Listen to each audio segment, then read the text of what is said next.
Estamos em mais um ano da nossa campanha de conscientização da endometriose, vivendo agora o Março Amarelo, que é o mês que celebra e conscientiza a população sobre essa doença super prevalente, afeta cerca de 10% das mulheres na idade reprodutiva principalmente. E hoje, até agradeço antecipadamente, estamos com 6 convidadas super especiais, que além de serem destaque nas suas profissões, são pessoas que têm experiência de vivência pessoal da doença, o que deixa para a gente bater um papo sobre a doença, né, e conscientizar a população sobre cada aspecto que seria importante em relação a isso.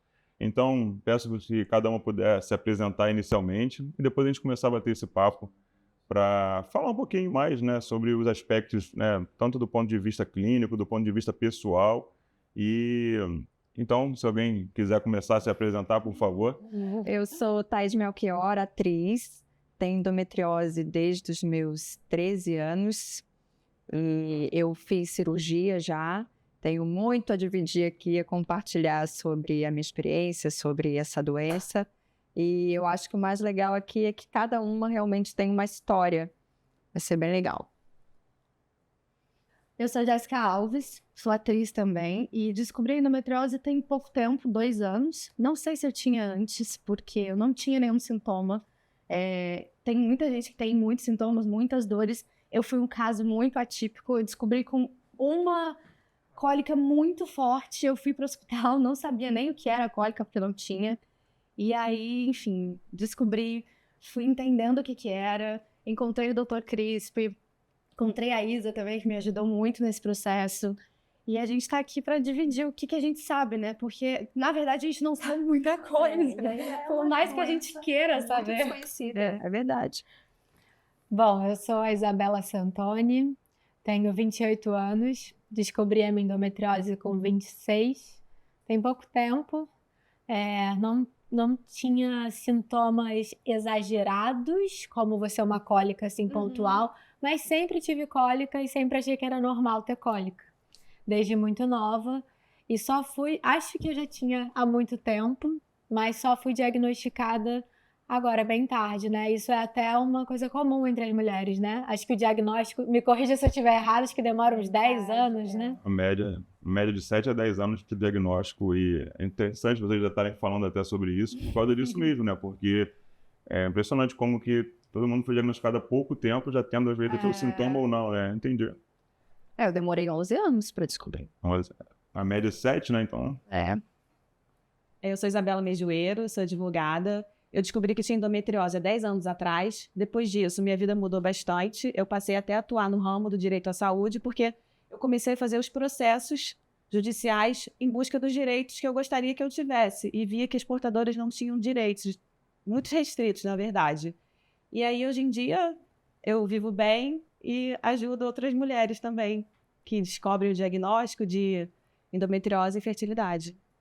Eu sou a Marcela Laranjeira, sou influenciadora digital, sou mãe de 4 filhos e a minha mais velha, assim que ela teve a primeira menstruação, ela começou a apresentar alguns sintomas, foi difícil para mim até, né, perceber que não era nada normal, porque eu não tenho endometriose, na minha família ninguém tem endometriose, então eu acabei negligenciando a dor dela, porque eu não entendi a profundidade, e o que vocês fazem hoje é muito importante, de difundir, né, através de algumas entrevistas, alguma coisa, eu cheguei a essa suspeita, e ela é muito novinha, né? Ela hoje está com 16 anos, e aí eu, buscando um atendimento para ela, conheci o Dr. Crisp, que fez o atendimento dela, e graças a Deus ela é uma exceção à regra do diagnóstico tardio, né? O que vai ajudar bastante, acredito que vai ajudar bastante ela na vida dela, esse diagnóstico precoce.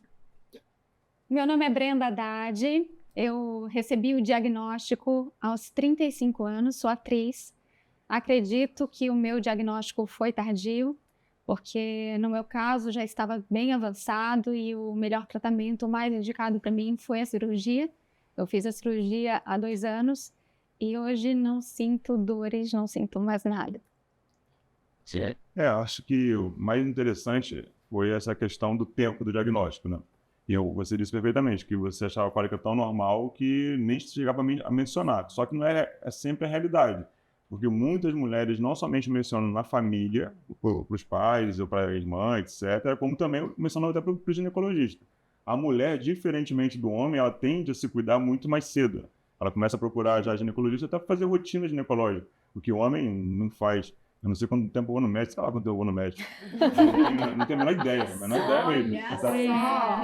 é uma verdade. Guerreiro espeto de pau. As mulheres, elas tendem a menstruar alguma coisa assim, tá com alguma dúvida, vai tomar pílula, ou fazer alguma coisa, então elas começam a procurar. Então, assim, uma dúvida que fica, eu acho que para todo mundo é o seguinte: primeiro, teve a frase aqui que é clássica, né, que dor, né, era normal. E assim, a gente não pode achar que uma dor que chega a limitar a paciente ou a mulher para fazer qualquer coisa básica. Um dia que eu menstruo, não posso trabalhar, não posso ir para o colégio, não posso fazer uma atividade física, isso está errado, primeira coisa. Então a gente não pode achar que isso é normal. A questão é, a experiência de vocês em relação às consultas, vocês faziam rotina ginecológica, ou, às vezes não tão regular, mas faziam, é preventivo, tudo isso, mas chegavam a conversar, né, animadas as pessoas, vocês que demoraram o diagnóstico. Pô, se você tem cólica desde a adolescência, foi ter o diagnóstico com 30 e poucos anos ou 20 alto, tem alguma coisa errada. Então, chegavam a mencionar, não mencionavam, era meio que... até o médico também achava normal. Como é que era isso?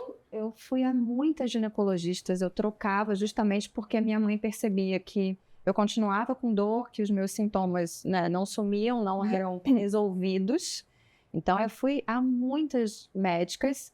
Inclusive, eu tenho uma delas que para mim foi muito marcante, assim, uma médica muito bem recomendada, conceituada, e eu, durante a consulta, falando sobre tudo que eu sentia e tal, e ela falou assim: Thaís, você conversa com as suas amigas?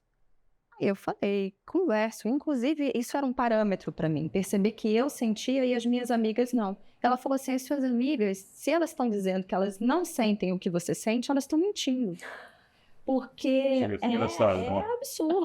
Porque ser mulher, é isso aí. Ser mulher é isso aí.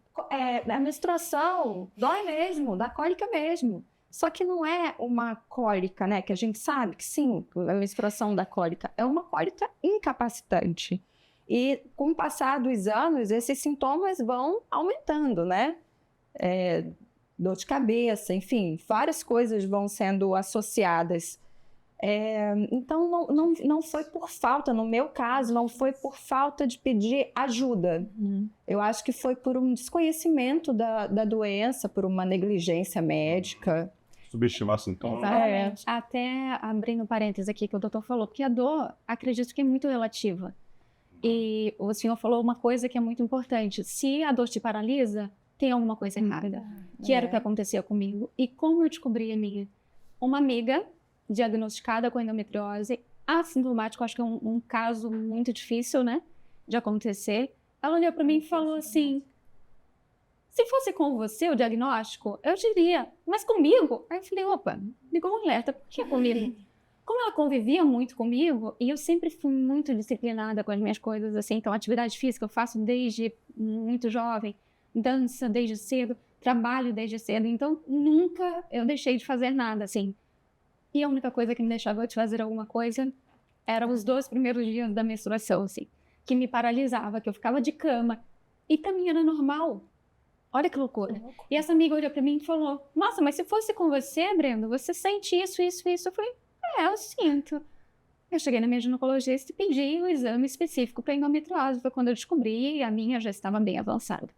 Essa coisa de não acreditar que você está com a doença, pra gente que é leigo, já é difícil, mas é mais difícil ainda quando a minha filha começou a passar a ter semanas, o doutor vai lembrar, eu mandava mensagem para ele dizendo: pelo amor de Deus, a minha filha está sem vida. Durante um mês inteiro, ela passava a maioria dos meses estirada na cama, deitada, rolando de dor. Chegou uma hora que ela me agarrou e falou assim: mãe, pelo amor de Deus, me leva no hospital e pedem para me fazer dormir, eu não estou aguentando mais. E a minha filha é uma menina extremamente ativa, gosta de dançar, de socializar. Para ela estar perdendo as atividades que ela gosta da vida dela, por isso eu falei: gente, que coisa estranha. E eu já tinha ido ao hospital várias vezes por dores muito fortes. Cheguei no hospital e a médica virou para mim e falou assim: olha, você precisa levar sua filha numa psicóloga, porque essa geração é uma geração muito fraca. A sua filha, ela tá fingindo dor, você precisa rever o seu relacionamento com a sua filha. E eu sempre tive um relacionamento ótimo, de muita conversa com a minha filha, de muita clareza. Você precisa resolver o seu relacionamento com a sua filha. E esse circo que a sua filha está fazendo é para chamar a atenção. Ela era médica ou psicóloga? Ela? Exatamente. Eu não sei de onde... Assim, ela foi muito agressiva nas palavras dela. Imediatamente, eu que sempre fui muito leoa, não sei o quê, mas eu tenho muito respeito pelo médico, né? Ele tá ali, tá sabendo. Só que nesse momento, nessa crise, minha filha já estava assistida pelo Dr. Cláudio Crispi. Então, imediatamente, a lágrima escorreu do meu olho, eu saí do consultório, minha filha urrando de dor, e eu liguei pro Dr. Cláudio. Dr. Cláudio, a médica disse isso e isso para mim. E ele falou assim, passa o telefone para a colega. E aí passou o telefone e falou assim, só, ela é minha paciente, ela tem endometriose. Aí, a partir dali, ela conhecia o Dr. Cláudio. Falou, ai, doutor Cláudio, não sei o que, minha menina. Aí mudou completamente o tratamento, aí veio mãezinha. Nossa. Engraçado que eu fui correndo isso, assim, o dia do consultório, exatamente, eu ouço todo dia essa questão, né? Falar negligência é uma palavra meio pesada, mas é a verdade, acontece isso de todas as áreas, né? Em todas as partes, mas é o dia inteiro ouvindo exatamente isso, né? De subestimar a dor pela outra pessoa, né? Seja um familiar, seja um profissional de saúde, como se fosse normal. E a gente tem percebido cada vez mais os pacientes tendo dores mais incapacitantes e mais jovens do que antigamente. Isso tem acontecido, porque ter cólica é aquela questão, hoje é complexo falar, porque em tese, medicamente falando, existe a dismenorreia, que é a cólica menstrual primária, que é uma que não tem relação com doença, é uma que seria algo mais leve, que não incapacita, que não evolui, né? Não precisa de analgesia. E tem a secundária, que tem relação com doença, geralmente endometriose. Só que eu questiono hoje, quantas dessas dismenorreias primárias eram endometrioses não diagnosticadas antigamente? A verdade é essa. É igual antigamente, tinha muita a infertilidade sem causa aparente. Será que era sem causa aparente mesmo? Será que não tinha diagnóstico de alguma doença ali, entendeu? E hoje em dia, com o surgimento de novas tecnologias e o avanço dos exames de imagem, a gente sabe que cada vez mais a gente tem menos diagnóstico de sem causa aparente ou de coisa primária, porque tem uma coisa ali. E a dor? Alguém até falou aqui, que vai progredindo, cada ano que passa, cada mês que passa é pior, não pode ser uma coisa normal. E é uma negligência falar que a dor é normal, quer chamar atenção, que aí acaba com até a autoestima da paciente, né? E isso não pode, né? Alguém mais tem essa história de você tinha muita cólica? Você falou que tinha cólica todo mês, né? Eu tinha muita cólica, mas no meu caso, a minha cólica não era incapacitante. Eu não sei se ela era e eu fui criando tanta resistência que eu aguentava e achava normal. Porque assim como você também, sempre trabalhei desde cedo, sempre me movimentei, fiz esporte. Mas o grande problema da minha foi porque eu tomava analgésicos e tomava assim 3 por dia e achava que estava tudo bem. E aí eu fui descobrir a minha endometriose. Precisa saber, eu achava que estava tão tudo bem que eu cheguei a botar o DIU de cobre, tendo endometriose. Então a minha cólica ela aumentou assim 200%. E aí eu tive uma outra doença, tive o vírus Epstein-Barr, que é uma doença que diminui muito sua imunidade. Até eu tava, na época do Covid, eu tinha muitos sintomas do Covid, não era Covid, então cansaço, diarreia, dor de cabeça. E aí eu comecei a fazer uma bateria de exames. E aí foram mais ou menos uns 3 meses para eu descobrir que era o Epstein-Barr. E nesse período, uma médica falou para mim que nada tinha a ver com ginecologia, acho que ela era otorrino, que eu tava com um gânglio aqui. E ela pediu para eu... Se eu tomar algum remédio todo mês, eu falei, só analgésico, porque eu sinto muita cólica. E ela falou, então para, porque não é normal você tomar todo mês. E era algo que eu achava comum. E aí eu cortei, ela me deu um carvão mineral, assim, e eu falei, no mês seguinte, eu falei, impossível, me dá um remédio que eu preciso trabalhar. E aí, enfim, demorei mais um pouquinho, e aí fazendo live no Instagram, conversando com uma outra ginecologista, virei amiga, e é nesse papo mais de amiga, que ela falou, você não vai fazer a ressonância do gânglio? Faz também uma do abdômen, vamos ver, né, se tá tudo bem. E aí eu fiz. E aí foi assim, sem querer, que eu descobri. E aí de lá pra cá, assim, mexeu muito comigo no início, assim. Acho até que eu fiquei um pouco deprimida, porque eu primeiro não aceitava, ficava como assim. E eu dizia que eu não queria ter filha, e quando eu recebi, eu falei, não, eu não querer uma coisa, não poder a outra. Isso também aconteceu comigo. Eu sempre achei também que não queria, e quando eu tive o diagnóstico, eu falei, não, mas agora eu quero. Eu acho que é essa coisa de você não ser incapaz, né? Uma coisa é a sua escolha, te tirar o direito da É escolha. exatamente isso. É muito duro. E aí eu fui começar a investigar e aí é uma grande surpresa, né? Eu acho que é uma doença que não tem um padrão. Então, até a minha doença, eu fiz exame no segundo semestre, ela estabilizou. Mas por ter uma vida mais fora da rotina, nos últimos meses viajei muito, os meus sintomas voltaram maiores. Agora eu voltei para minha fisioterapia pélvica, então assim, depende muito do período que eu tô da minha vida, a quantidade de estresse, como eu tô me cuidando, como eu tô me alimentando. Mas aparentemente, sim, tá regulada e tô conseguindo ter uma vida normal. O emocional influencia muito, né? O emocional influencia. A grande questão é que é engraçado que parece ser realmente um consultório, né? Porque são casos completamente diferentes de sintomas, é aquilo. Como tem muito medo da doença, a primeira coisa é o paciente ficar desesperado, mas tem endometriose. Mas tem casos de endometriose que são mínimos e que não vai impactar em nada a vida dela em relação à fertilidade, às vezes nem a qualidade se ela tratar bem.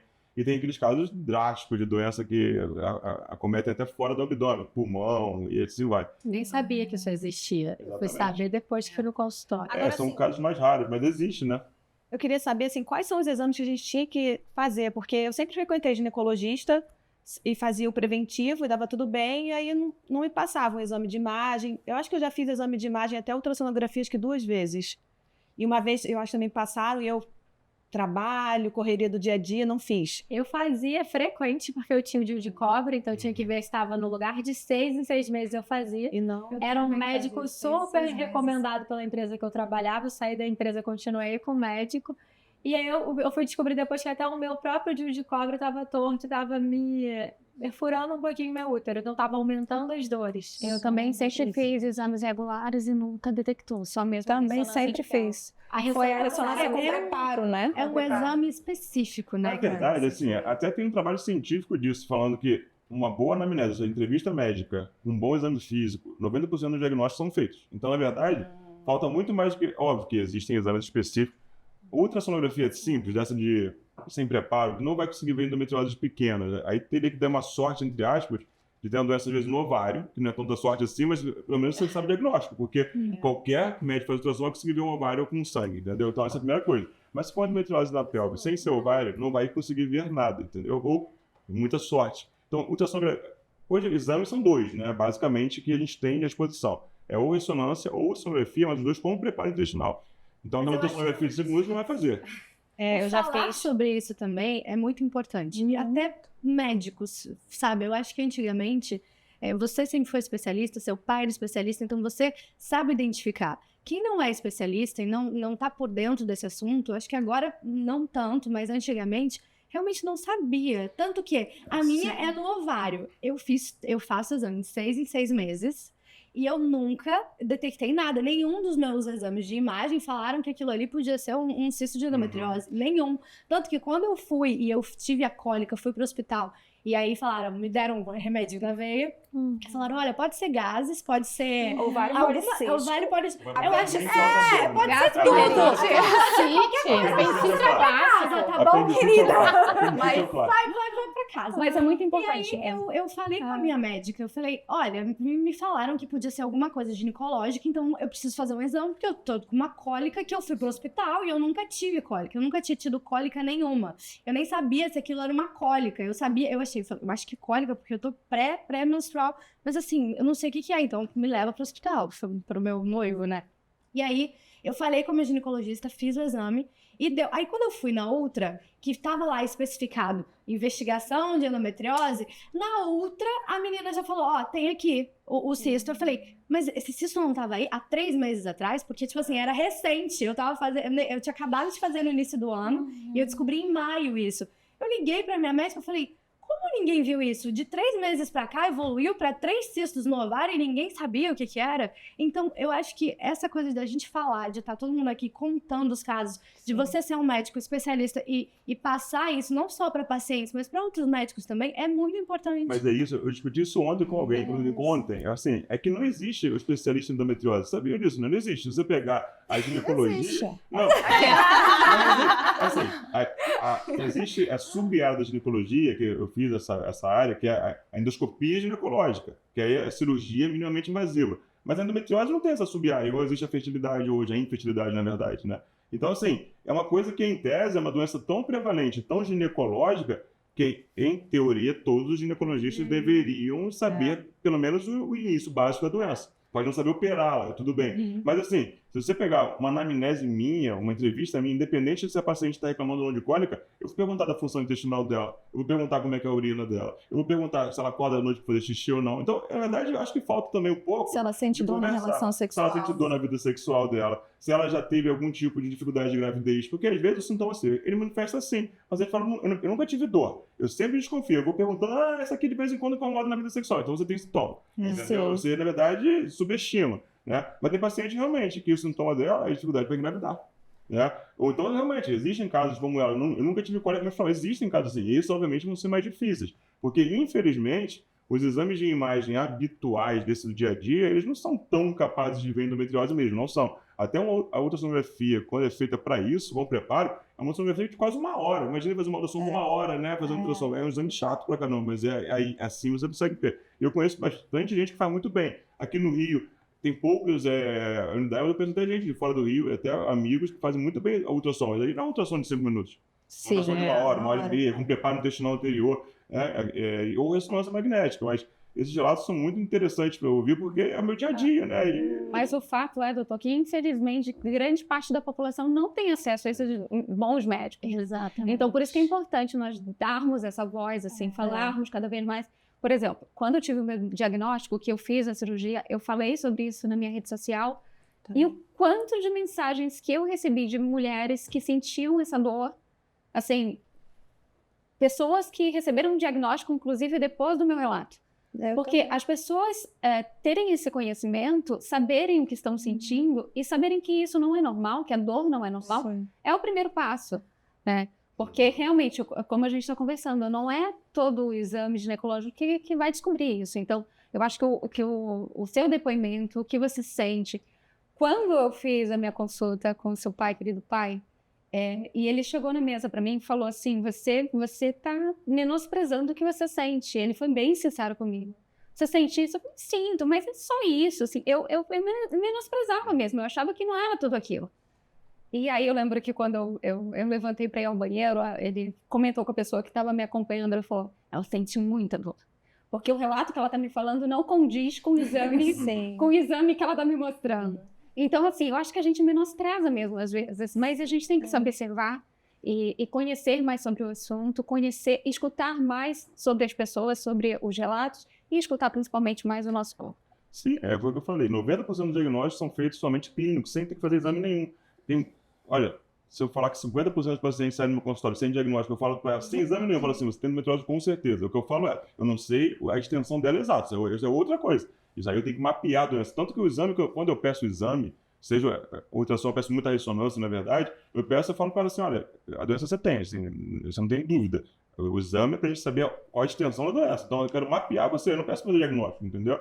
Então, na verdade, falta muito isso, mas repetindo, não existe essa especialidade, o médico da endometriose, entendeu? Existe o ginecologista que vai conversar com o paciente e vai dizer, tem cólica desde quando? A gente sabe que existem fatores de risco muito definidos para a doença, né? História familiar positiva. Alguém na minha família tinha muita cólica, eu tinha endometriose. A chance, se for primeiro grau, 7 vezes de chance, são 700% maior, tá? Se tiver paciente que menstruou a primeira vez antes de 12 anos, aumenta a chance também.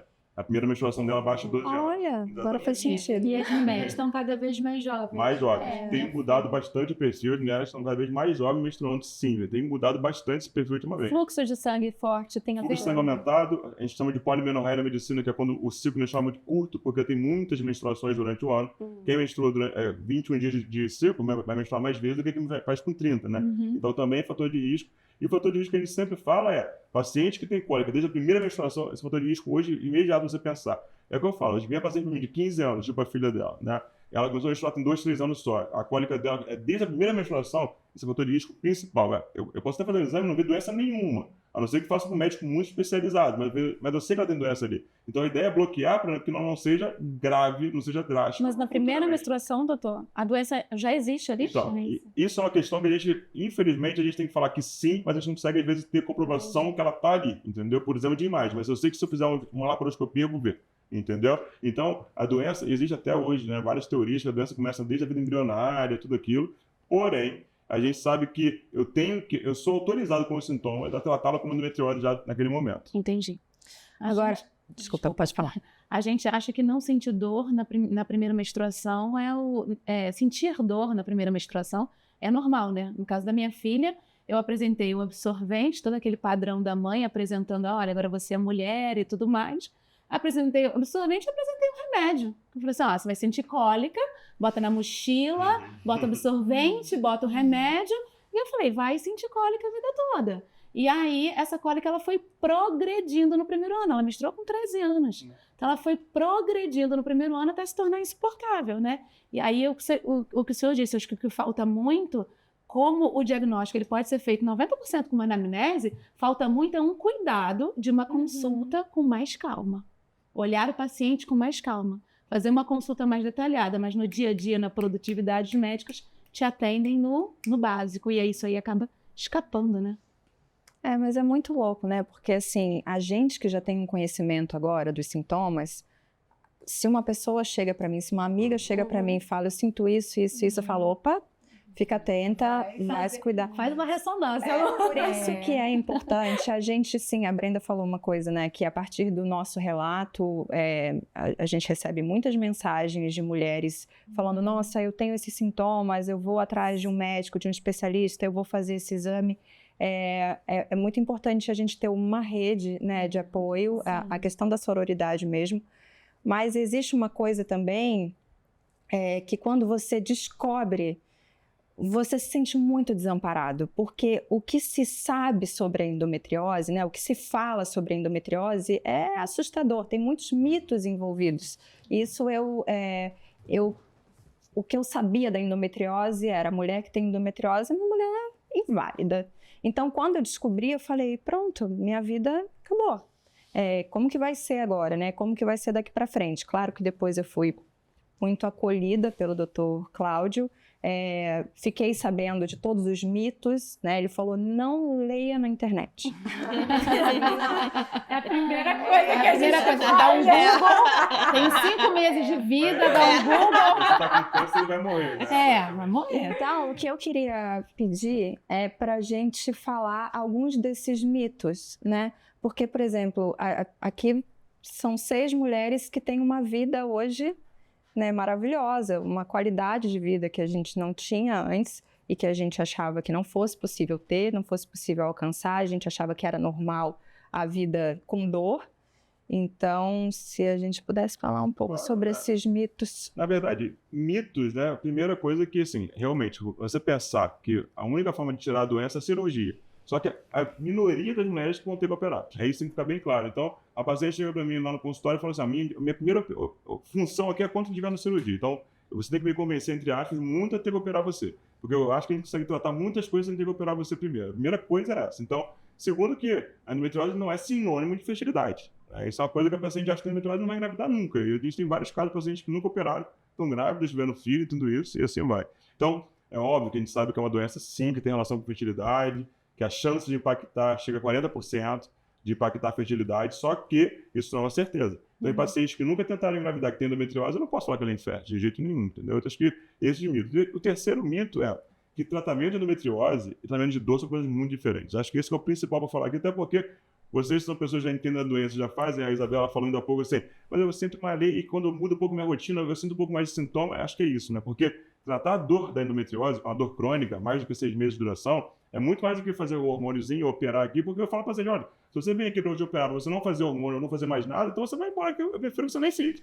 Porque você tem que entender que o tratamento só não vai ser só isso, não. Se você não comprar a ideia que a terapia depende tanto de você quanto de mim, a gente está completamente errado. Vamos, desde o início, entender a doença. Então, essa é a questão principal, porque o tratamento de dor, ele vai envolver não somente uso ou não do hormônio, cirurgia sim ou não, cirurgia e hormônio, mas muito mais do que isso. É toda aquela questão adjuvante, né? Que vai desde uma alimentação adequada, atividade física regular, vida mais saudável em geral, como também vai, às vezes, em tratamentos mais especializados de fisioterapia, psicologia, às vezes psiquiatria, médico da dor. Então, cada paciente vai ser um caso, né? Tem paciente que só com bloqueio hormonal nunca mais tem dor na vida, impressionante. Tem paciente que opera e nunca mais tem dor na vida. Tem paciente que opera e parece que nem operou. Então, cada caso vai ser diferente. E então, não somente em tamanho da doença, como também em relação ao tamanho dos sintomas, né? Ou resposta dos sintomas aos bloqueios, né? A Isabela foi perfeita quando ela falou assim, olha, eu não sei que eu mudei minha rotina, comi um pouco pior, estava fora da cidade, viajei, deu uma piorada aqui e tudo, e assim, tem pacientes que percebem perfeitamente, dia que eu como um pouquinho pior, como muito leite, entre aspas, ou qualquer outra coisa, abusei um pouco mais da vida alcoólica, eu sinto dor no dia seguinte, então isso é muito, muito, muito comum, né? Isso tem que ficar bem claro, tratar a endometriose é uma coisa, e tratamento da dor, ou dos sintomas, ou até da fertilidade, quando tem um impacto, é outra coisa bem diferente, né? Sim, eu sinto que, para mim, foi uma doença que fez eu olhar para dentro, sabe? E o mais difícil para mim é essa atenção aos limites do meu corpo e à minha alimentação, porque eu sou taurina, eu amo comer, eu não gosto de restrição nenhuma. Eu falo que eu malho para comer, entendeu? E aí eu tenho a prática de exercício, tenho que praticar assim. O meu problema é que eu sou excessiva. Eu fui à fisioterapia semana passada e ela falou, você pratica? Eu falei, pratico. Mas quanto? É demais? Eu falei, eu acho que é demais. Eu não paro, eu faço 6 vezes na semana, aí o meu dia de folga eu surfo, então eu preciso pausar. Eu acho que essa doença fala muito sobre isso, né? Não conheço a fundo a história de vocês, mas acredito que somos todas mulheres muito fazedoras, né? Mulheres que fazem, que acontecem. Né? Porque eu, quando descobri a doença, eu fui pro lado da medicina chinesa. Eu falei, não, deixa eu entender o que meu corpo quer falar comigo. E eu sou muito controladora, trabalho desde cedo. Então tem esse lugar, essa dificuldade de confiar. Tenho muita dificuldade de confiar em todo mundo, não só em homem. Mas eu tenho dificuldade de confiar até em mim mesmo. Então são outras coisas que você vai ver que tem uma ligação psicoemocional, nem sei se essa palavra existe, assim, uma coisa mais... que não é científica, né? Eu acho que, e eu me trato assim, eu me trato com a medicina, o científico, e o outro lado também, faço a homeopatia, faço a acupuntura. Mas isso é científico, sim, sabia? Porque tem até um grande amigo meu do Sul, excelente padrão, sabe muito da endometriose, e ele até brincou um dia, a gente fez um podcast juntos, né? Estava sendo entrevistado, ele falou assim, tem paciente minha que fala que a dor dela melhora, se ela plantar bananeira. Eu falei, você toma bananeira, assim, você faz uma brincadeira, mas assim, verdade. não é que a medicina chinesa não tem a sua função, a homeopatia não é isso, entendeu? Pelo contrário, a gente sabe que tudo vai ter sua função, a questão é que tem vezes que você tem que envolver outras coisas também. Mas, por exemplo, eu não gostaria de... Eu fui pro DIU de cobre porque eu queria ficar natural.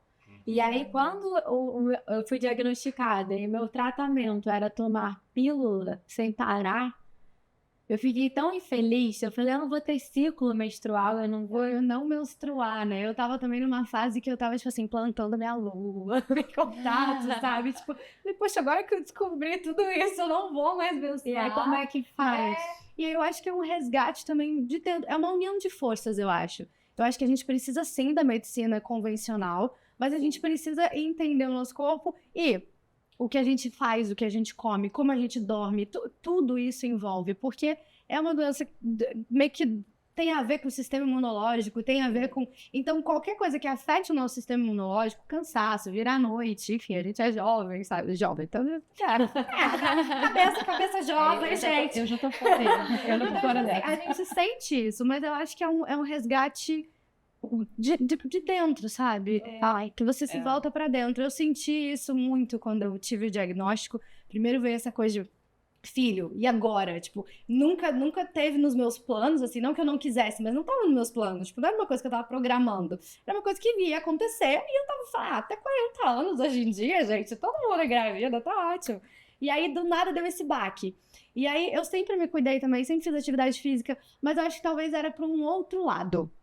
Era pro lado mais físico. E agora eu entendo que eu preciso me cuidar pro lado mais da saúde mesmo. A aparência, ela vem em consequência, sabe? Tipo, se você se cuidar, se você se alimentar, vai ser maravilhoso pra tudo, inclusive pro espelho.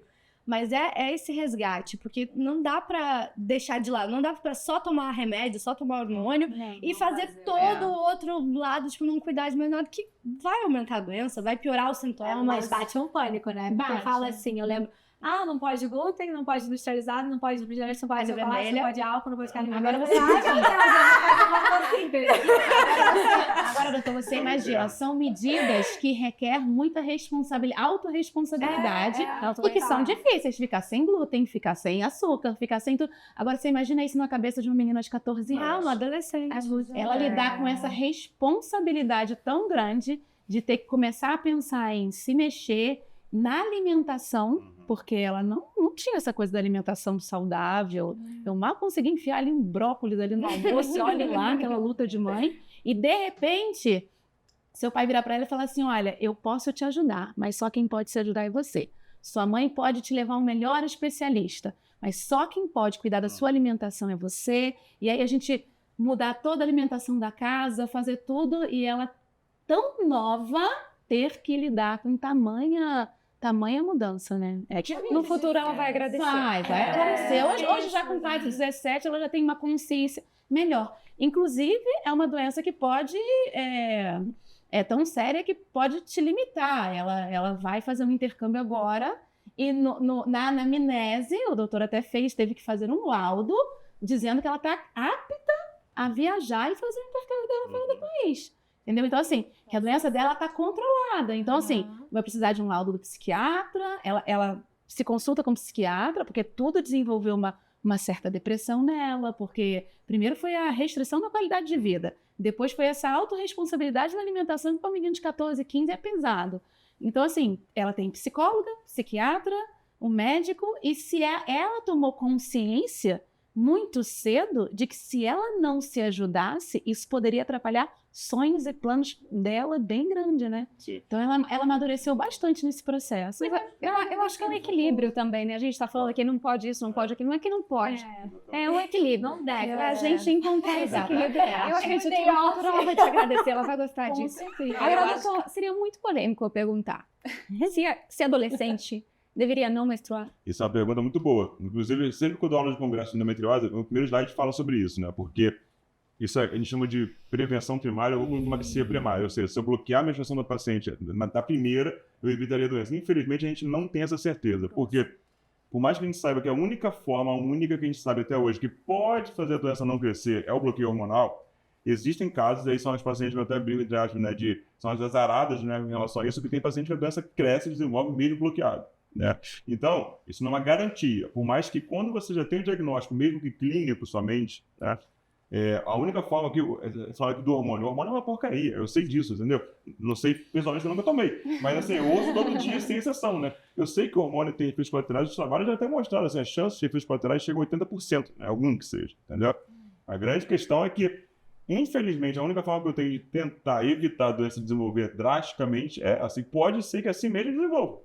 Quantos pacientes a gente pega, às vezes, que chegam também com 35 anos, usaram a pílula a vida inteira, dos 15 aos 35, a doença no intestino inteiro. Como é que explica aquilo? Nem eu consigo explicar aquilo, eu não consigo. Assim, fisiologicamente, você olha, esse é um caso de muito específico de realmente deu azar, porque você estava bloqueado, né? Então, infelizmente, não existe a prevenção primária, assim, não tem essa certeza. Por mais que em pacientes com sintomas, é aquela questão, com sintomas, o bloqueio ele pode sim evitar doenças piores, mas não que a doença surja, entendeu? Perfeito. E outra pergunta polêmica. Agora, por que a endometriose não é considerada uma doença autoimune, já que ela não tem um padrão, a gente não sabe a origem?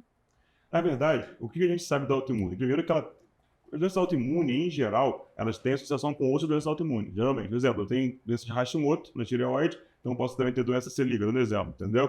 Então, a gente vê que muitas doenças autoimunes têm relação, ou seja, a paciente tem endometriose tem mais chance de ter Hashimoto e assim vai. E não somente isso, todas as questões imunológicas em nível sérico do sangue ou peritoneais estão alteradas no paciente com endometriose. Só que é igual a parte genética, a gente não sabe até hoje se tem um gene envolvido específico ou não, ou se tem um marcador autoimune específico ou não. Existem doenças, por exemplo, a trombofilia tem marcadores muito sabidos já, sobre a questão de que esse marcador com a história clínica é a trombofilia. A endometriose não tem isso, então por mais que tenha alterações dos potenciais imunológicos em geral, e também até genéticos, poxa, se uma paciente tem uma irmã com endometriose, a chance dela chegar a 700% maior, tem o que genético, com certeza. Não tem como não falar que não tem. Mas qual é o gene envolvido? Qual é o marcador imunológico? A gente não sabe isso. E como ela tem relação com outras doenças autoimunes, com certeza a gente sabe que existe. Mas qual é? Aí é aquela questão que ninguém sabe responder mesmo, né? Mas sim, a gente considera hoje uma doença crônica, por causa dessa questão da cronicidade operando ou não, ela é uma doença crônica. É uma doença que tem relação autoimune e genética, mesmo a gente não saiba qual é realmente o padrão exato disso, né? E mais do que isso, é uma doença que é progressiva e independente do bloqueio hormonal em alguns pacientes, né? Então, assim, aqui a gente está vendo casos de pacientes, de mulheres, na verdade, né, com sintomas completamente diferentes, não tinha dor nenhuma, tive uma dor do nada muito forte. Tinha dor a vida inteira, não sabia o diagnóstico. Tinha sintoma de urinário, outro tinha sintoma intestinal. Sintoma de barriga ficar distendida, dor lombar. Mas tem um monte de sintomas. A gente sabe hoje que tem 38 sintomas relacionados à doença, mais ou menos. Sintoma pra caramba, se for pensar aí. Um sintoma vai levando o outro, vai piorando. Então, eu tenho enxaqueca quando eu menstruo, mas a enxaqueca veio por causa da cólica, da endometriose, não. Aí depois piorou, a cólica piora a enxaqueca e vira uma coisa que ninguém sabe de onde vem o ovo ou galinha. A verdade é essa. Né? Só que ao mesmo tempo também tem, mais do que os sintomas diferentes, doenças diferentes. Tem pacientes que vai ter, eu tenho de cabeça, 3 pacientes que eu atendi recentemente, que estão com endometriose, estão quase assintomáticos, não usam hormônio nenhum, zero. A doença, em 5 anos, não desenvolveu nada, nem 1 milímetro que seja, fazendo um exame bonitinho anualmente. Tem paciente que a doença está bloqueada, a doença cresce e explode e aquela paciente consegue operar. Geralmente, mas assim, eu vou esperar o quê para ela? Eu vou esperar Foi o meu caso. Foi meu caso. Eu descobri, daí o seu pai não quis me operar primeiro, né? Ele falou, vamos tentar com medicamento e tal. Eu também não estava preparada para uma cirurgia, mas como os meus sintomas eram muito intensos, ele achou que o medicamento não iria mais resolver. E aí, em 1 ano, eu esperei 1 ano. Em 1 ano, a minha doença evoluiu muito, mesmo bloqueada, mesmo tomando remédio. Ele falou, bom, agora é a hora realmente da cirurgia. Mas essa questão hormonal, por exemplo, eu não me adaptei, estou ouvindo elas falarem, eu não me adaptei à pílula, mas eu me adaptei ao DIU. Né? Tem recursos também. Tem vários recursos, tem opções, hoje cada vez mais também, está surgindo até progesteronas novas, androgênios novos, estão surgindo, tem opções. E eu falo, e infelizmente não tem maneira. Eu queria ter uma colinha no consultório assim, paciente com altura X, cor de olho Y, essa pílula, pô, gente, seria o sonho de consultório, não existe. Até o mesmo tratamento usado de maneiras diferentes, foi o caso da Malu, que ela usava um hormônio, né? E a gente não conseguia ali uma evolução da qualidade de vida dela, um controle. A gente retornou, o doutor Cláudio mudou a forma dela tomar o hormônio, toma tantos dias, aí você vai espaçar, e daqui a 6 meses você faz assim. Ajustou a forma de tomar e ela recuperou a qualidade de vida. Cada paciente vai ser de um jeito e não tem mágica. Eu falo para o paciente, você pode ir em 20 ginecologistas, cada um vai passar uma pílula diferente, e se ele acertar, foi sorte, a verdade é essa, porque não existe, óbvio que o paciente tem enxaqueca, dando exemplo, ela não pode, entre aspas, usar estrogênio, então você tem que partir para botonia. O paciente tem problema no fígado grave, eu vou tirar a via oral, e começa a pensar algumas coisas, mas regra não existe, né? É tentativa erro realmente. Agora, infelizmente, tem que discutir o uso do hormônio com os pacientes, ainda mais pacientes jovens, né? Porque, no caso da menopausa, dá para segurar ali um pouco, tudo, mas pacientes a partir de 40 anos, ali é muito complexo você não usar hormônio em pacientes que têm sintomas, doenças às vezes de tamanho moderado para grande, porque você pode sim ter um crescimento maior, os sintomas não melhorarem de forma considerável. Tem pacientes que somente fazem alimentação boa, atividade física, fica muito controlada, mas não é o padrão do dia a dia, infelizmente. Então, o hormônio ele tem que ser discutido com o paciente. Agora, é bom tomar hormônio? Não, não é bom. Eu falo todo dia, qual isso no consultório? A balança do custo-benefício, né? E o custo não é dinheiro que está custando, que também tem essa questão, né? Mas não é só o custo de quanto custa o hormônio, é o custo dos efeitos colaterais. Tem que pensar quanto me faz mal. Adianta tirar a cólica da paciente, eu deixar aqui, impossível abrir o olho na rua? Não adianta, né? Então, fica nessa questão que isso não é fácil. Até chegar no meio termo não é fácil, entendeu? Você quer matar o ginecologista e falar assim, poxa, eu tô com escape. E ele vai falar assim, então vamos lá. É verdade, você quer matar o ginecologista. É escape de pílula, porque é difícil tratar realmente. Eu tive escape, Eu tive também. Todo mundo. Até Eu acho que você me tratou rapidamente. Rapidamente você resolveu, meu. Eu achei. Troca, forma, para e menstrua e depois volta e resolveu. Totalmente associado ao estilo de vida. Ainda tem isso. Tem as questões, eu ouço muito isso. Essa questão que a gente está ouvindo aqui é muito interessante, porque tem paciente que não tem escape nenhum. Ela teve um período de muito estresse, aconteceu uma coisa pontual, ela teve escape, né? Isso é muito interessante, como que as coisas estão relacionadas. Né? Tem o movimento aí da prolactina, do hormônio do estresse, tudo isso. Então, assim, vira uma questão. Então, e às vezes o escape é pontual também, beleza. Você vai, teve escape, passou, vamos seguir com isso, porque está muito bem até aqui, né? Tem pacientes que com 1 mês de hormônio falam assim, de jeito nenhum esse hormônio mais. A gente faz algum hormônio, mudou o humor completamente, as pessoas falam que está com uma TPM eterna que mudou, impossível se relacionar, troca, pelo amor de Deus, não é verdade. Entendeu? Existe, né? Existem hormônios que mudam muito, fazem quadros depressivos graves até, né? E deixa eu trazer uma outra pauta aqui, que é do meu interesse, a gente estava conversando aqui antes, sobre o congelamento de óvulos, e acho que também pode contribuir. Então, isso é uma coisa que é interessante, porque acho que você mesmo falou, ou a Jéssica, né, fala assim, quando eu descobri a doença, eu falei assim, ferrou, eu não queria ser mãe, mas agora eu quero. Até a Isabela também falou isso, né? Só que essa questão que é importante falar hoje, porque da mesma forma que a gente está falando de uma anamnese, da entrevista do médico, hoje o ginecologista, independente da endometriose, tem uma paciente jovem sendo atendido, né?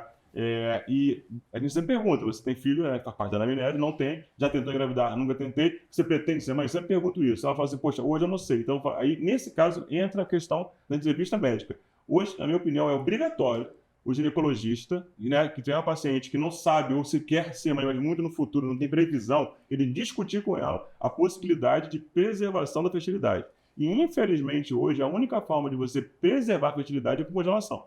Surgiu recentemente a questão de congelação de tecido ovariano, algo muito específico, que ainda não está 100% disponível. Então, a forma mais factível e mais disponível é a congelação de folículo, do óvulo, né? Pegar o gameta e congelar. A grande questão é que se o ginecologista não sabe nem conversar se ela tem dor ou não tem, como é que ele vai chegar nesse ponto de conversa de que, você já pensou em congelação? Mas o que é isso? O que eu tenho que fazer para congelar? Independente do valor disso, de custo, né? É a questão de que o que isso exige de mim? Eu vou usar hormônio, não vou usar? Eu posso piorar a doença, não posso piorar? Eu tenho que fazer muitos estímulos? Tem como eu fazer algum exame que eu consiga avaliar a minha reserva de folículos? Então, isso é uma coisa que tem que ser discutida hoje, independente de endometriose. A endometriose mais porque é uma paciente que tem uma tendência a ter que operar alguma vez, tendência. É uma paciente que tem uma tendência a diminuir a reserva folicular pela questão imunológica. A gente sabe que a questão imunológica piora muito a reserva folicular. Em tese, a paciente com endometriose tem chance da reserva diminuir mais rapidamente do que sem endometriose. Então, eu tenho que discutir com o paciente. Ela pode falar, de jeito nenhum. Eu tenho uma paciente que, pela religião dela, ela de jeito nenhum, ela nem pensa em congelação. Beleza, mas a minha obrigação é informar. Você pensou que sim. Ele até escreveu, a paciente foi orientada e ela realmente, por questões pessoais, não pensa nisso, mas beleza, ela sabe do risco que não está correndo. Agora, novamente, doutor, pensando no grande público, né, na grande população, Sim. Quem não tem acesso, quem não tem esse dinheiro para fazer, existe até plano de saúde, né? Não é todo mundo que tem. Sim. Existe pelo poder público alguma forma de conseguir com esse diagnóstico de endometriose, por exemplo? Primeiro eu vou passar para a Isabela, que sabe bem melhor do que a questão em relação a quem tem plano de saúde. Depois a gente fala em relação à parte do público. Mas assim, a Isabela, né, porque antigamente, né, pacientes com câncer jovem, né, elas tinham acesso à congelação e isso, o plano de saúde ele meio que tinha uma portaria que você conseguia, pelo menos o reembolso dessa congelação. A endometriose mais recentemente também surgiu. Como é que funciona isso, Isabela? Assim, você que trabalha no teu dia a dia, né, com esse tipo de paciente, é o paciente que congela e tem endometriose também, e assim vai. Tá, vou explicar um pouquinho para vocês. Na verdade, o entendimento do Tribunal de Justiça quanto aos planos de saúde, porque no público não é possível realizar o tratamento. Eu já, inclusive, ajuizei uma ação para uma paciente, sua paciente, e eles falaram que não, que tem muitas doenças para serem resolvidas, muita gente, e a fertilidade não seria uma... Ele fez assim... Não é tão importante a doença e a infertilidade. Então, a gente não consegue pelo público, mas pelo plano de saúde a gente tem conseguido. Tá? Os advogados, eles sempre pediam com base no planejamento familiar. Então, eles ajuizavam a ação e pediam, ela tem direito a ter filhos. E aí o judiciário falava, não, o plano de saúde não tem que cobrir. E todo mundo repetia esse entendimento. E para alguns casos com câncer, as pessoas conseguiam. E aí eu comecei a entender que, assim, se eu tenho uma doença, o plano de saúde tinha que custear. E aí foi quando eu fiz o meu processo, eu ganhei na primeira instância e perdi na segunda. E aí eu comecei a estudar, e fiz uma especialização, e lá tinha aula de reprodução humana assistida, e a professora explicou, na verdade, vocês estão fundamentando de uma forma equivocada. E aí, qual que a gente fala hoje em dia, né? A paciente, ela tem uma doença primária, que pode ser câncer, endometriose. Se essa doença, ela pode causar uma doença secundária, que é a infertilidade, aí o plano tem que cobrir o tratamento. Então é nesse sentido que aí depois de muita luta, depois de anos e anos, batendo na porta do judiciário, a gente conseguiu. E aí o primeiro processo de portadora de endometriose, né, que conseguiu o reembolso e congelamento de óvulos foi o meu. E aí... E aí eu chorei muito, assim, no dia do julgamento. E foi super recente. Foi. Isso tem 1 ano e pouco. Nossa, muito Você pode recentemente. escolher a clínica? Sim, porque você, como não tem credenciado, clínica credenciada, você faz na clínica que você optar, né? Pede o reembolso, eles negando, aí você tem direito de ajuizar a ação. Mas a grande questão é a fundamentação, entendeu? É, na verdade, assim, aquela paciente que tem uma doença e precisa daquele tratamento. Mas, assim, eu acho que a maioria das pessoas hoje em dia ainda não tem essa conversa, né? Porque... A gente nem sabe da possibilidade. Teve uma outra coisa que eu ouvi dizer também, que se eu sou uma mulher que eu não tenho grana para fazer, né? Eu posso doar parte dos meus também. Isso é algo que eu acho que é pouquíssimo divulgado. Sim, isso geralmente tem, para você tentar amenizar o custo, porque infelizmente ainda é um custo caro, mas assim, não é somente caro a questão médica, porque vai envolver o uso de hormônios que são caros pra caramba, vai envolver a questão de fazer muitos exames, vai envolver a questão toda de depois de manter armazenado. Você tem que pagar, né, um lugar para você manter armazenado. Até mesmo a legislação sobre isso é meio complexa, né? Porque, assim, o paciente estava com... eu engravidei, tem mais um monte de folículo guardado, o que acontece depois? É umas coisas que tem ainda muitas discussões para existirem, né, pela frente. Mas a grande questão é exatamente essa. Hoje, a gente tem essa questão em relação a algumas vezes, ainda mais paciente quando é do SUS não tem nenhum plano de saúde, ou seja, não tem quem recorrer, né, para fazer uma ação, aí tem que ser paciente mais jovem ainda, por isso que é importante conversar com ela, porque para ela ter acesso à doação de óvulos, né, que a ovo doação, e muitas mulheres precisam receber, né, ela precisa, na verdade, ter uma idade boa para isso, para ela ver primeiro, quando ela estimular, ter muitos folículos estimulados, para poder alguns doar, e segundo, para ter uma qualidade boa, porque, infelizmente, a questão de 35 horas na mulher, por mais que não é 35 horas depois, meu Deus do céu, não mais engravido, pelo amor de Deus, não é isso. Mas a reserva folicular vai caindo mais rapidamente. Então, a gente tem essa questão de que pacientes mais jovens, elas vão ter óvulos com mais qualidade, com menos chance de alterações genéticas, então ela pode fazer isso. Então, você pode tentar amenizar um pouco o custo, para quem não tem nenhum convênio, nada disso, fazendo essa questão. Mas em relação ao SUS, realmente, infelizmente, né, o sistema de saúde único, até falando de saúde há pouco tempo, né, eles consideravam que infertilidade não era uma síndrome que exigiam, né, de terapias mais avançadas. Era no máximo, existem sim ambulatórios de fertilidade no SUS, existem, mas eles só conseguem fazer terapias a princípio de primeira geração. É estimular a ovulação, avaliar o coito programado, no máximo, em alguns lugares de São Paulo, inseminação artificial. Agora, fazer completamente uma FIV, né, fazer in vitro, a implantação, a fecundação depois da implantação, isso você não vai ter acesso no SUS assim, entendeu? Assim, tão facilmente, são lugares muito pontuais, em casos muito específicos, e depois do tempo que você vai perdendo a fila, às vezes, você já passou o teu período, entendeu? E é um tratamento também pouco divulgado, eu acho. Por ser um tratamento caro e poucas pessoas terem realmente acesso a isso, é pouco divulgado. Eu acabei de congelar o meu, até você acompanhou. E quando eu fui pesquisar, eu fui em duas clínicas, falei com 2 médicos, até eu me senti segura para fazer. Tudo que eu li ali, eu falei, caramba, eu achava que eu podia engravidar até 40 anos. Não é assim, a partir dos 35, a mulher realmente tem uma queda muito brusca. Não quer dizer que não vá, tem mulheres com mais de 40 que engravidam. Mas quantas mulheres com mais de 40 você conhece que engravidam e quantas mulheres hoje eu conheço? A gente tá em idade que todas as nossas amigas começam a ter filho, né? Primeiro a gente começa 15 anos, todo mundo fazendo 15 anos. Depois casamento, você vai 20 casar. Agora é todo mundo tendo filho, chá de bebê a rodo. E aí você vai conversando. Você vai conversando com cada uma e cada uma fala, caramba, eu demorei tanto tempo pra engravidar. Eu tinha isso, eu não sei o quê. A minha reserva era baixa. Cada uma tem um processo e você começa a entender que não, a gente não tem tanto tempo assim. Até para congelar, eu acho que uma pessoa, com condição mesmo, eu tenho condição, isso não é um problema, não é um problema de dinheiro. Eu acho que ela vai começar a pensar em congelar se ela não quiser ter filho a partir dos 38. Falar, não tive filho até agora, acho que eu vou congelar. E às vezes não consegue. Eu sou jovem, tenho endometriose, tem vários fatores, e eu tive dificuldade em congelar. Eu tentei 2 vezes, parei na metade porque o meu organismo não respondeu à medicação e eu só consegui na 3ª vez. Eu lembro que eu conversei contigo no consultório, eu falei assim, olha, antes de qualquer coisa que você pode sentir agora, essa dor que você teve, assim, vamos ver a filha lá como é que tá? Por causa do caso específico dela, eu falei assim, olha, tem vezes que preocupa muito essa questão, mesmo sendo muito jovem, né? Porque tem fatores de risco que você identifica da paciente ter menos chance de ter uma reserva alta, né? A cirurgia ovariana prévia, endometriose no ovário, obviamente. Então a gente tem que pensar nessas questões, então faz parte dessa conversa, né? Só que essa conversa, foi o que eu falei, ela transcende a endometriose. É uma conversa porque hoje entra um monte de si. Um monte de gente falou que, né, hoje, pode ser que eu nem queira engravidar, pode, mas assim, e se eu quiser? E se eu for tentar? E se eu não conseguir? Porque pode também tentar e conseguir ter 3 filhos seguidos, tá bom? Mas assim, o se vai entrando, começa a preocupar, e aí chega com 38, 40 e pouquinho, não conseguiu, às vezes a chance de captação é tão menor que você já garantiu o seu folículo lá com 20 e pouco, 30 anos. E com qualidade também, com que qualidade, é né? diferente. Exatamente isso, mais quantidade e qualidade, né? Porque existe um número meio mágico, né, para o pessoal que trabalha nessa área da ginecologia, que assim, se você tiver com os 16 folículos, é quase que garantia de um filho vivo, é quase isso, entendeu? Só que tem vezes que você não consegue. Tem paciente que faz estímulo duplo, triplo, tive uma paciente que fez 8 estímulos seguidos, ela conseguiu um folículo, teve filho, fez até o parto dela. Mas assim, foi assim, ela fez 8 estímulos. Foi um folículo, deu certo, Quando tem que ser, né? Fez estudo de agora, foi. Eu fiz paudada, deve ter, sei lá, um ano no máximo, um ano e pouco, entendeu? Então assim, agora, tem paciente que tem pouquinho, faz 8 estímulos e não tem nenhum folículo, né? Então fica uma coisa meio... Então tem que ser conversado. Acho mais do que...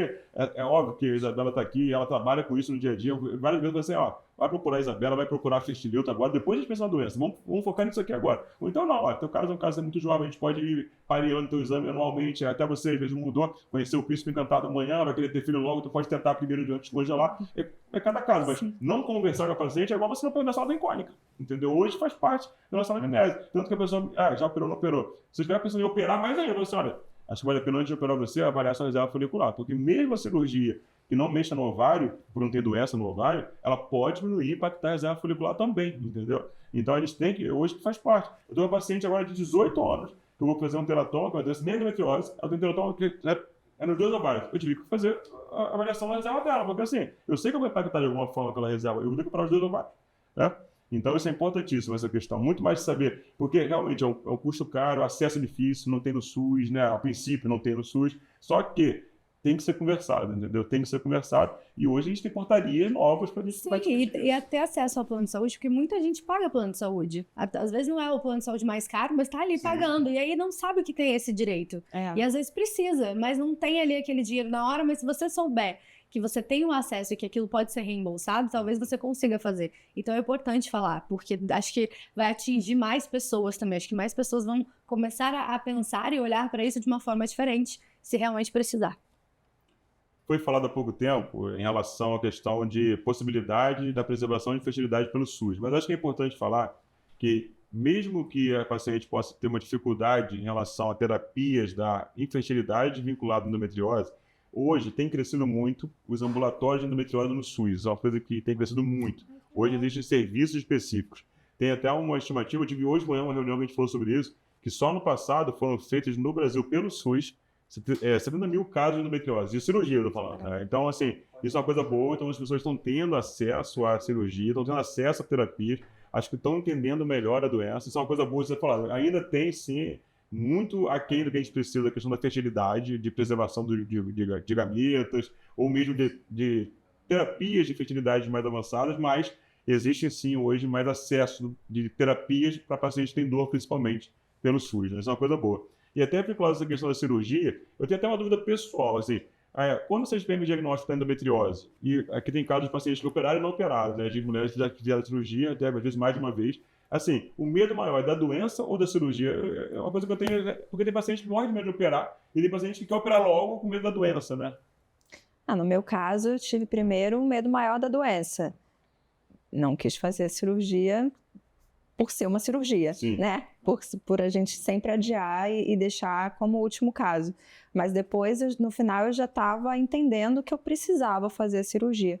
E tem uma questão que as pessoas acham que a recuperação é muito lenta e que você precisa ficar de repouso muito tempo. Eu lembro que no hospital, eu fiz a cirurgia, no dia seguinte o doutor Cláudio já estava, levanta, vamos andar, precisa andar. E eu falei, mas posso andar? Deve andar, né? No quadro, assim, pelo amor de Deus, está na cama fazendo o quê? Chega assim mesmo.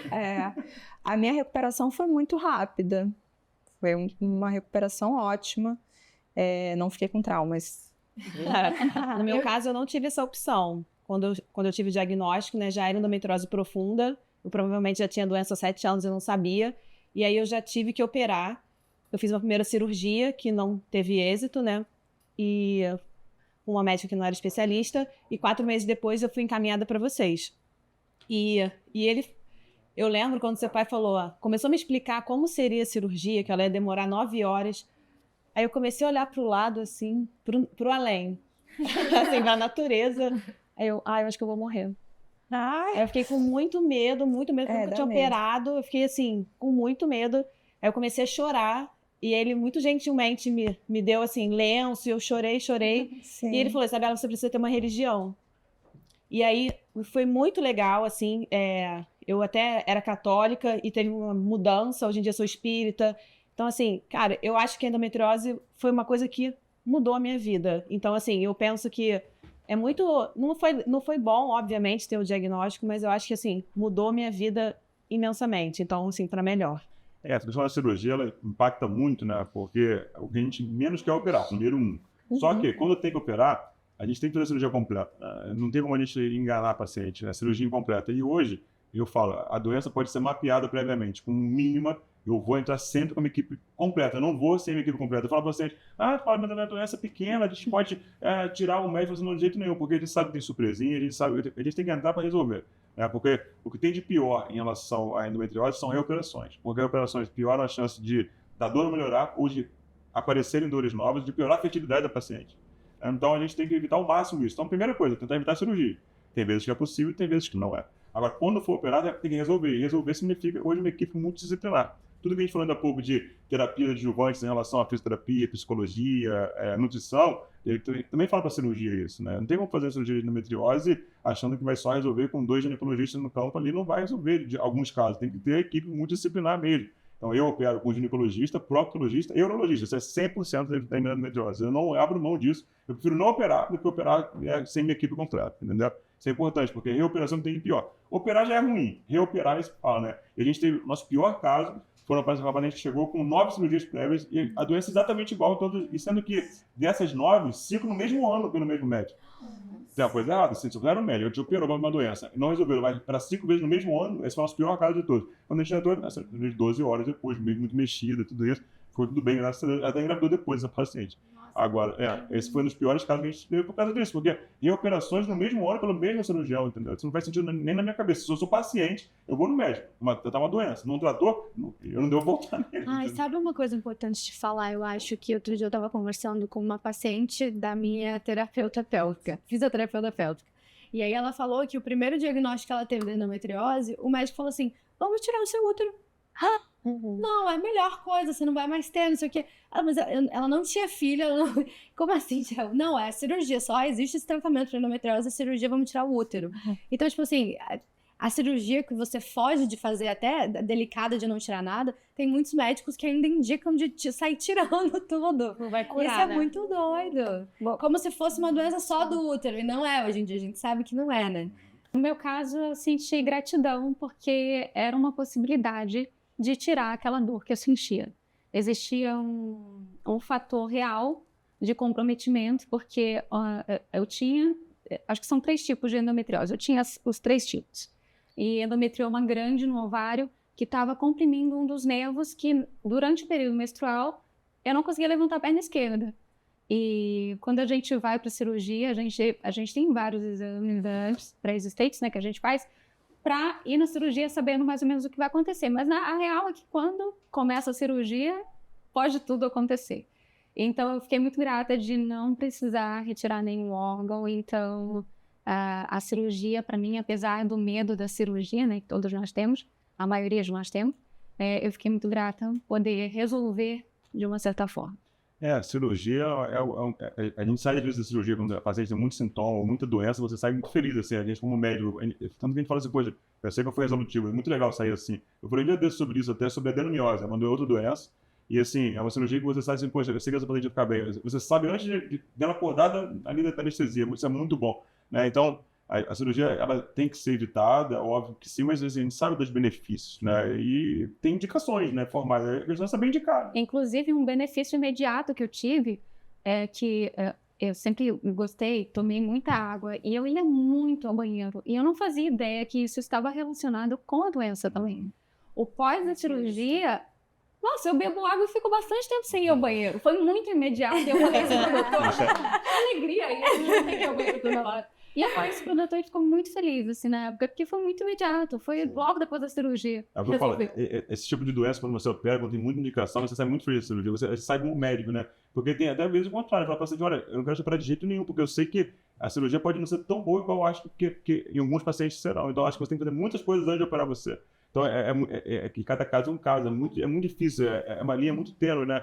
Porque eu sei que eu, como cirurgião, como ginecologista, eu quero operar, porque eu sei que tem indicação, mas você tem também que saber ver os casos que a cirurgia pode não melhorar, até piorar. A gente publicou um trabalho recentemente que 5% dos pacientes que têm dor, que não tem dor sexual antes da cirurgia, desenvolvem depois da cirurgia aí. Entendeu? Então, isso é uma coisa que tem que ser muito sempre, né, pesado, porque a paciente não tinha mesmo esse sintoma e desenvolveu em relação à cirurgia. Então, são coisas muito pontuais, muito complexas, né? Mas eu entendo que quando tem indicação, até a gente como médico, assim, poxa, o paciente agora me tira dúvidas, de verdade, sabe? É uma coisa boa, né? Isso ela vai ficar melhor, ponto, entendeu? Mas é interessante saber essa questão, porque, em geral, eu perguntei isso porque, em geral, eu uso das pacientes muito essa questão de que ela tem mais medo, hoje em dia, da doença do que da cirurgia. É por causa dos sintomas que ela tem. Ela tem dor todo mês, a dor é incapacitante, não consegue ter vida sexual, não consegue fazer xixi normal, não consegue evacuar normal. Caramba, eu quero ter uma vida normal, então a cirurgia para ela, assim, o medo da cirurgia é secundário. É também um outro ponto a se observar, né, doutor? Às vezes você tá na menstruação e acha que na hora de evacuar ou fazer xixi, aquela dor é normal. E aí é um ponto que a gente deve observar também. Se tá sentindo uma dor, é porque foi alguma coisa estranha. Ontem mandou uma mensagem, doutor, tô desesperado, sangrei um pouquinho aqui no reto, quando eu tô menstruado também, eu vi que esse sangramento veio do reto, né, do ânus, eu falei assim, calma, não vai pro hospital, você é muito pequeno, observa, porque isso é comum acontecer. Então, é importante até pra gente entender que pode ser endometriose um monte de sintomas que ela nem achava que seria. Dor para evacuar quando menstrua, dor para urinar, acordar à noite várias vezes para fazer xixi, ou fazer xixi várias vezes, ou calurgência. Infecção urinária de repetição. Infecção de repetição, ou sintomas de infecção, ou mesmo infecção de repetição. Então, é tanta coisa, mas eu falo, é só você me perguntar à paciente, ela pode não ter nunca, pode começar todo mês, ela tem infecção urinária. Isso é normal também? Toda vez que tem infecção urinária? Então, é conversar, né? Óbvio que tem várias doenças que também causam isso, mas a gente tem que pensar na endometriose. Deixa eu falar só uma coisa polêmica também. É igual com mulher, você quer polêmica. Que eu ouvi muito quando eu comecei a conversar com pessoas e falar que eu tinha endometriose antes de fazer cirurgia. Isso. Engravida que passa. Fora agora que eu Isso é importante.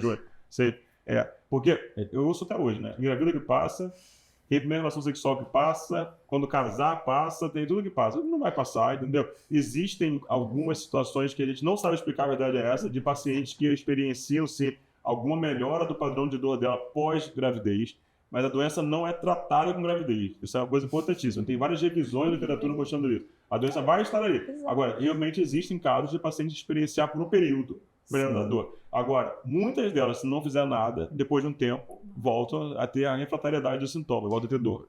Eu já ouvi dizer que é porque quando a mulher está grávida, ela está com uma questão hormonal bem aflorada, né? Então isso... A gravidez é um bloqueio, né? A gravidez é um bloqueio hormonal. Só que a questão é que algumas levam muito tempo depois da gravidez ainda, entendeu? Essa melhora da dor, né? E isso é uma coisa que a gente explica mais ou menos, né? É igual quando a paciente para de fazer a pílula, fica bem um tempo e depois volta a sentir dor, né? Então, é difícil saber, porque tem paciente que parou um dia a pílula, a dor dela volta ali, naquele escape. Tem paciente que fica, às vezes, anos sem ter dor de novo. É o pontual. Mas, realmente, tem pacientes que experienciam, sim, melhora da dor por um tempo pós-parto, seja parto normal, seja no parto, pós-gravidez, né? Mas não vai tratar a doença, tem que ficar bem claro, não trata. A gravidez não trata a endometriose, né? Se você assim, vai ter filho com 18 anos, nunca mais pensa na doença. Né? Acho que é isso, né? Daqui. E a doença, por exemplo, quando explicou sobre equipe multidisciplinar, que eu acho que é um tema que muita gente desconhece, muita gente opera endometriose profunda só com ginecologista, né? Por isso que gera essas reoperações. Eu também conheço pessoas que já operaram 7 vezes até operar de forma correta. Isso é porque a doença, ela não fica só nos órgãos ginecológicos, ela também vai para a bexiga, e aí tem que entrar cada especialista. A gente até brinca, dançando no centro cirúrgico, né? A gente vai rodando a equipe, né? Mas assim, é uma doença ginecológica, então, em tese, o capitão do navio ele é um ginecologista, ou cirurgião ginecológico, mas que a gente tem o envolvimento de outras áreas, né? Tem pessoas que operam só assim, eu vi um caso antes, tem doença só no intestino, então eu vou só para o patologista. Eu não gosto de fazer assim, eu gosto sempre da equipe completa. Porque, mesmo que você não tenha doença na bexiga, por exemplo, tem a doença no nervo hipogástrico, que é um órgão praticamente hoje urológico, quando a gente pensa na bexiga, de retenção urinária, então a gente tem que ter esse respaldo do urologista também. Isso é importantíssimo falar da equipe multidisciplinar, porque até mesmo visando essa questão de convênio hoje em dia, porque hoje mesmo chegou um relatório para eu fazer que o convênio pediu para dar um reembolso ao paciente, um relatório que eu nunca vi na minha vida. Ele quer que eu bote cada código de quem participou. Acho que o convênio ele não entendeu ainda que é uma cirurgia que é dinâmica, né? Tudo envolve ao mesmo tempo. Então, assim, é uma equipe só, é uma equipe só, porque não existe muito bem essa portaria de equipe multidisciplinar. Né? Existe a equipe de ginecologia, então, assim, isso é uma coisa bem complexa hoje em dia ainda. Porém, é uma coisa que é importante, que independente de convênio, reembolso, a equipe tem que estar para resolver, entendeu? Isso também é outro direito, né, das portadoras de endometriose, porque geralmente o plano ele só quer cobrir a cirurgia com um ginecologista, e quando a pessoa tem endometriose profunda, ela precisa que tenha ginecologista, cirurgião geral, proctologista, urologista, e ele não cobre. Então a pessoa também fica ali, o que eu vou fazer? Então o plano não disponibiliza para mim essa equipe, e eu tenho que pagar uma equipe particular. Então, nesse caso, ela também tem direito ao reembolso integral. E aí, se o plano nega esse reembolso integral, é um direito também que ela tem, de receber o valor integral do que ela gastou. Uma outra coisa que eu acho importante falar sobre os números alarmantes, né? 1 em cada 10 mulheres tem endometriose. Tá certa essa estatística aí?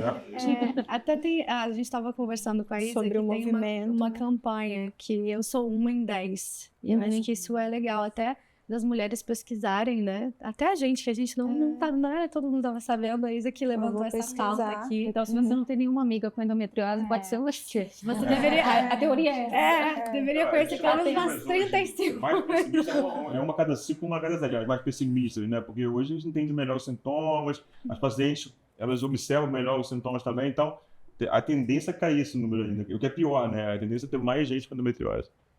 É pior ainda, mas assim, isso é importantíssimo. Deixa eu fazer uma pergunta polêmica.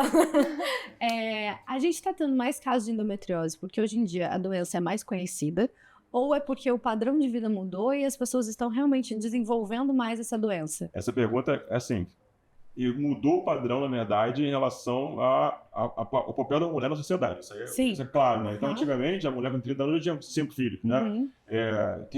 Alguém botou hoje no negócio de WhatsApp de grupo, assim, senhorinha de 42 anos, eu falei assim...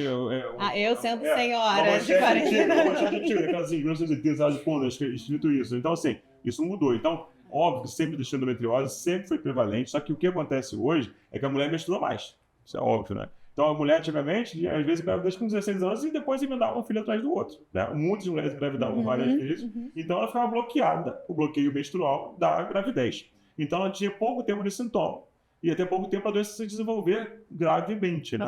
Então, isso mudou, mas que sempre teve endometriose, sempre teve. Eu acho que é igual ao autismo hoje em dia, mas todo mundo tem autismo, né? Todo mundo agora tem autismo, o TDAH, todo mundo tem. Por quê? Será que sempre que nunca teve, ou agora as pessoas entenderam melhor a doença, né? Então, isso é uma coisa importante, eu acho que sim. É tudo que envolve a questão da mudança, sim. A mulher hoje em dia, às vezes nem quer ter filho, como a gente está discutindo aqui, né? E tudo bem, antigamente isso era quase um crime falar isso, né?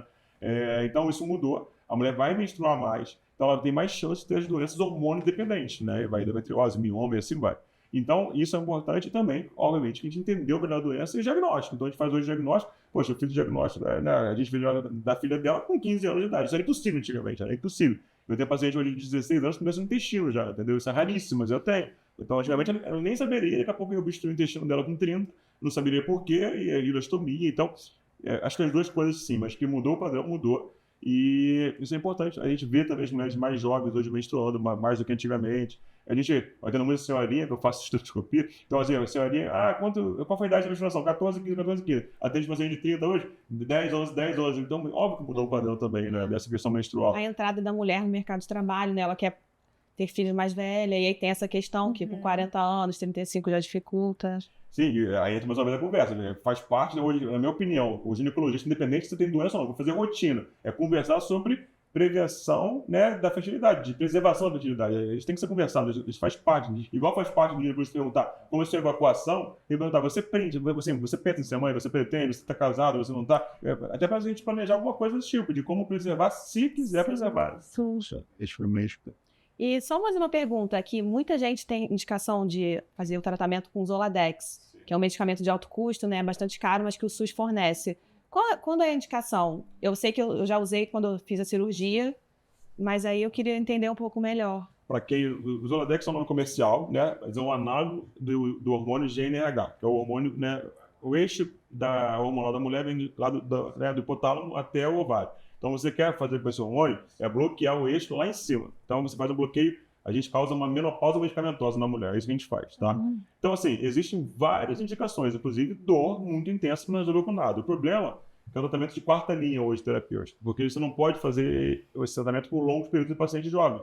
Porque, assim como a menopausa, ele pode absorver massa óssea da paciente, osteoporose grave, ele pode levar algumas outras sequelas. Então, a gente tem que pensar que é um tratamento hoje de pouquíssimas indicações. Então, exemplo, tem paciente na fila do SUS para operar anos com dor incapacitante. Então, no caso disso, você vai usar um período prolongado. A paciente fez uma cirurgia e ela tem muito foco peritoneal difuso. A Brenda falando há pouco, eu tinha os 3 tipos de doenças, né? Basicamente, a doença superficial, profunda e ovariana, que a gente separa hoje. A superficial, às vezes, ela envolve tanto peritônio, isso é muito comum que tem doença no ovário, né? Que a cirurgia de tirar todo o peritônio não existe, né, em medicina, porque é impossível tirar todo o peritônio. Então, em casos específicos, muita doença superficial peritoneal, você opta no pós-operatório também de fazer o Zoladex para você tentar esterilizar esses pequenos focos. Às vezes usa esse tratamento quando você vai pensar em uma paciente que vai engravidar com FIV, né? Então, antes, o paciente tem adenomiose, tem que transferir o embrião, você faz 3 meses de remédio. Então, assim, tem várias indicações, mas muito pontuais. Eu não posso substituir uma pílula pelo Zoladex. Isso não pode ser feito hoje em dia, entendeu? Eu usei 2 vezes depois da minha cirurgia. Pois é. 2 períodos. 2 períodos, né? Exatamente. A nossa equipe raramente faz pré-operatório, quase impossível. Tem que ser casos muito selecionados e pós-operatórios em casos selecionados de doença peritoneal difusa. Mas, assim, igual hoje em dia, muita discussão da gestrinona, né? Não é a nossa primeira linha. Tanto que a gente vê, o Marco Aurélio, que é uma pessoa que eu respeito muito, ele até fala assim, na aula dele, ele falou assim, olha, quando você, você chegou na gestrinona, porque o paciente não está mais na primeira linha. Isso não é uma terapia convencional mais. Não é, entendeu? Ou por efeitos colaterais, ou por não responder ao outro. Então, o Zoladex seria uma 4ª linha terapêutica já. Às vezes, até operar antes é melhor, dependendo do caso, né? A gente queria agradecer essa oportunidade de estar aqui, de estar conversando sobre endometriose, sobre essa doença que ainda é tão desconhecida. Cólica menstrual nem sempre é normal. Fiquem atentas, mulheres, estamos aqui numa rede. Escutem mais, leiam mais. Conversem com as suas amigas também, né? Tipo, Sim. sobre os sintomas que você tem. A gente já teve, então a gente também já fica com as amigas. Você tá com isso? Vamos dar uma investigada. Eu acho que essa rede de apoio é muito importante. O diagnóstico Seu doutor, por poder falar sobre isso. Eu que agradeço, assim, não somente por vocês estarem aqui comigo, muito mais do que em nome do Instituto ou qualquer coisa, mas em nome da doença, da divulgação, da ginecologia, vamos dizer assim, porque vocês são pessoas que têm muito mais entrada do que, às vezes, um ginecologista sozinho, a verdade é essa. E vocês não somente querem divulgar, porque vocês também vivenciam a doença. Isso é uma coisa que é importantíssima. Então as pessoas vão se sentir até mais acolhidas e ouvindo o relato, e vão falar, poxa, é igualzinho eu tinha, igualzinho eu era. Então isso é muito importante que a gente tem que falar sempre. E parece até engraçado, que todo ano a gente fala quase a mesma coisa, é assim mesmo, a gente pega os mesmos casos de pacientes ou as mesmas coisas nas emergências, que é frescura, que é problema psicológico, quando casar passa. Então isso tem que acabar, né? Em algum momento eu espero que isso acabe. E aí a campanha vai ser diferente, a gente vai ter que pensar, mas enquanto isso, a gente precisa ficar falando, às vezes a mesma coisa, para chegar em mais pessoas e assim, muito obrigado, tá? A gente que agradece.